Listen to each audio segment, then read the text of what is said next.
March is National Women's History Month, and a few members of the Baylor community have found a new way to recognize the contributions women have made to Waco history. Often, women's history is excluded when you talk about towns or universities or our country. And so this is an opportunity for us to highlight women's contributions to the development of Waco, and also at the same time highlight some key themes in women's studies that you find in our own town.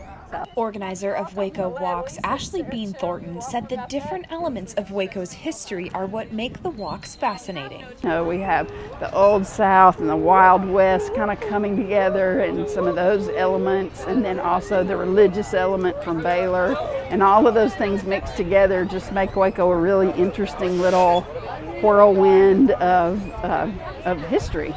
And of course the woman's element of that is just what we're focusing on this particular time, but the overall history of Waco is really fascinating.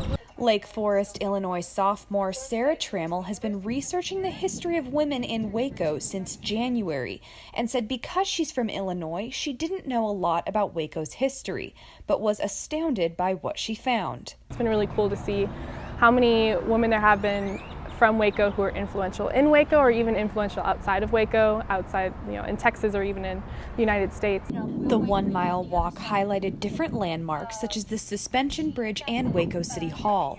The organizers hope the Women's Walk will become an annual event and a way to acknowledge the fascinating women of Waco. Reporting for Lariat TV News, I'm Riley Sievers.